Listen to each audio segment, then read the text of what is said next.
अच्छा लगता है जीवन के सारे रंगों को निहारना, खामोशी को आवाज देना, एक बेरंग तस्वीर को रंग देना। यहाँ मन की कल्पना से रंग भरे जाते हैं। डीप टॉक्स के लिए यहाँ मन की कल्पना से रंग भरे जाते हैं, अनुभवों से महफिल सजाई जाती है। यहाँ गुजरते दिनों से नहीं, यादगार लम्हों से तस्वीर बनाई जाती है। यहाँ केवल कहना या सुनना नहीं होता, यहाँ केवल कहना या सुनना नहीं होता, एक मुलाकात खुद से कराई जाती है। कभी पलकें भीगती हैं, कभी पलकें भीगती हैं तो कभी ठहाके लगाए जाते हैं। कभी पलकें भीगती हैं तो कभी ठहाके लगाए जाते हैं। ऑनलाइन के इस दौर में और ऑफलाइन वाह वाह के शोर में कुछ दोस्त बन जाते हैं और कुछ दोस्त बनाए जाते हैं। Thank you. कुछ वक्त के लिए ही सही, कुछ वक्त के लिए ही सही, खुद को खुद से रूबरू कराया जाता है। एक डायरी, एक पेन और कुछ स्मृतियां, बस यही एक रिश्ता निभाया जाता है। और क्या कहूँ इस मंच के लिए, बस दीप जी जुड़े भी रहिएगा और जोड़े भी रहिएगा। अब मैं अपनी कविता पे आती हूँ। माँ के लिए तो सब बहुत लिखते हैं, थोड़ा लीक से हट के है। आज हमने पापा के लिए कुछ लिखा है।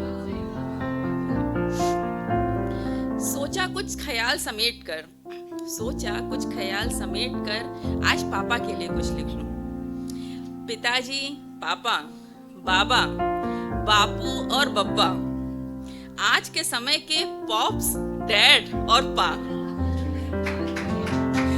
आज के समय के पॉप्स, डैड और पा। एक छोटा सा शब्द है ये, एक छोटा सा शब्द है यह, पर ये है नित नया संकल्प और हमारे स्वर। उनकी पाबंदियां, थप्पड़ और नसीहत, जिससे कभी कभी हम हो जाते थे आहत। ये शक्ति ही उनका किरदार होता था और उनकी डांट में भी उनका प्यार होता था। धन्यवाद। चाचा, ताऊ, भैया, मामा, नाना, बाबा, कितने रिश्तों में बंधा है ये पापा के नाम का धागा। बहुत सारी बातें हम आज भी नहीं कर पाते हैं पापा से, बहुत सारी बातें हम आज भी नहीं कर पाते हैं पापा से। फोन पर बातें होती हैं उनसे, पर हम अपनी फिक्र नहीं दिखा पाते हैं। उनकी चिंता, उनकी परेशानी हम तब तक नहीं समझ पाते जब तक हम खुद माँ बाप नहीं बन जाते हैं। धन्यवाद। उनकी चिंता, उनकी परेशानी हम तब तक नहीं समझ पाते जब तक हम खुद माँ बाप नहीं बन जाते हैं। दिल उनका भी दुखता है, दिल उनका भी दुखता है जब हम उनसे ऊंची आवाज में बात करते हैं। आंखें उनकी भी नम होती हैं, आंखें उनकी भी नम होती हैं जब हम उनसे नाराज होते हैं। उनकी झुर्रियों के पीछे जो भाव है हम नहीं समझ पाते हैं, उनकी झुर्रियों के पीछे जो भाव है हम नहीं समझ पाते हैं। कुछ अनकही बातें रह जाती हैं उनके अंतर्मन में। हंसी, खुशी और गम के पलों का साथ याद है हमें। हंसी, खुशी और गम के पलों का साथ याद है हमें। एक वो समय था जब हम छोटे थे, एक वो समय था जब हम छोटे थे और पापा के माथे पर न थकान होती थी और न शिकन होता था। और एक आज का समय है, धन्यवाद। और एक आज का समय है जब हम बड़े हो गए हैं और वो बूढ़े। आज एक सीढ़ी चढ़कर ही थक जाते हैं वो, आज एक सीढ़ी चढ़कर ही थक जाते हैं वो। और अब जरूरत है उन्हें हमें सहारे की, अब जरूरत है उन्हें इस सहारे की जो उन्होंने कभी हमें दिया था। अब जरूरत है उन्हें इस छांव की जो उन्होंने हमें दिया था।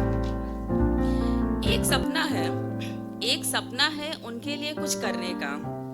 लौटा तो नहीं सकती उन्हें वो सब कुछ, लौटा तो नहीं सकती उन्हें वो सब कुछ, पर वो प्यार और सम्मान सदा हृदय में रहेगा। वो भावनात्मक जुड़ाव कभी नहीं हो पाया पापा से, वो भावनात्मक जुड़ाव बहुत लोगों का नहीं हुआ होगा। वो भावनात्मक जुड़ाव कभी हो नहीं पाया पापा से। हम कभी कह नहीं पाए अरे यार पापा, हम कभी कह नहीं पाए अरे यार पापा, हम कभी मम्मी पापा को यार नहीं कह पाए, हम कभी मम्मी पापा को यार नहीं कह पाए, जो कि आज के परिवेश में एक सामान्य सी बात है। हमारे बच्चे हमें यार मम्मी कहते हैं। बस